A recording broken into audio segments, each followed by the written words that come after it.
నిన్న పర్యటనలో భాగంగా శాంతినగర్లో ఏదైతే ఒక మహిళ వచ్చి పాపం వాళ్ళ అమ్మాయి దివ్యాంగురాలు కొంతవరకు ఆమె పాపం ఆమెది కార్డు దాదాపు 16-17 సంవత్సరాల నుంచి ఆమె తిరుగుతున్నా కూడా కార్డు దొరకలేదనే విషయం చెప్పారు.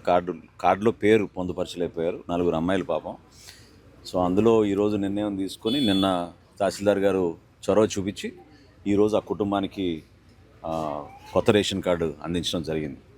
సో ఈ సందర్భంగా ప్రజలందరూ కూడా నేను కోరేది, ప్రభుత్వం మీకు అద్భుతమైన సేవలు అందించడానికి కోసం మా కూటమి ప్రభుత్వం చేస్తున్న కార్యక్రమాల్లో భాగంగా రేషన్ కార్డుల విషయంలో ఎక్కడ కూడా పొరపాటు లేకుండా ఒక హౌస్ హోల్డ్ మ్యాపింగ్ తప్ప ఎటువంటి మార్పులు చేర్పులైనా, కుటుంబంలో కొత్తగా చేరికలున్నా లేకపోతే మరణించిన వాళ్ళ పేర్లు తొలగించాలన్నా, అడ్రస్ మార్పులన్నా, లేదా ఇందాక ఒక కొత్త జంట పెళ్లి చేసుకున్న జంట వాళ్ళు కూడా అడిగారు కొత్త రేషన్ కార్డు గురించి. అటువంటి వాళ్ళందరికీ కూడా మేము 21 రోజుల్లో కార్డు అందించే విధంగా ఒక సౌకర్యం కల్పిస్తున్నాం. తప్పకుండా అవి జాగ్రత్తగా ముందుకు తీసుకెళ్తాం. నా పేరు సంతోష సార్.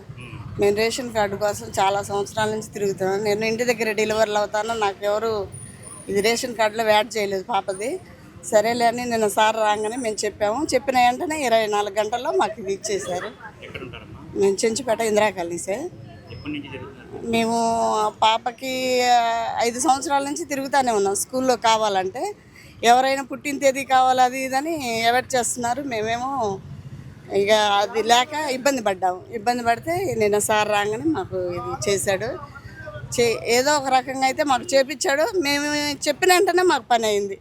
ఈ ప్రభుత్వంలో మాకు పని జరిగిద్ది మేమని అనుకోలేదు, కానీ సార్ తొందరగా చేయించాడంటే ఇది చాలా గ్రేట్ సార్. నాకు 4 ఆడపిల్లలు సార్. నేను ఇంటి దగ్గరే ఉంటాను, చిన్న చిన్న పనులు చేసుకుంటూ ఉంటాను. మా ఆయన స్టీల్ కంపెనీ పనికి వెళ్తాడు. 4 ఆడపిల్లల్ని చదివించుకుంటున్నాను. ఈ అమ్మాయి లాస్ట్ అమ్మాయికి లేదని మేము చాలా రోజులు అన్నీ తిరిగాము.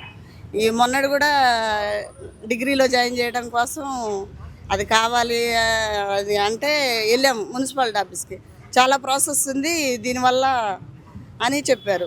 చెప్తే మేము ఆశలు ఇంటి పట్టాక అయితే మా అత్తగారిది అది రిజిస్ట్రేషన్ చేయమని అడుగుతున్నాం సార్. అవి చేస్తానంటున్నారు. మాకు చాలా హ్యాపీగా ఉంది సార్. ఈ ప్రభుత్వంలో మేము తీసుకున్న ఈ గొప్ప బహుమానం మాకు చాలా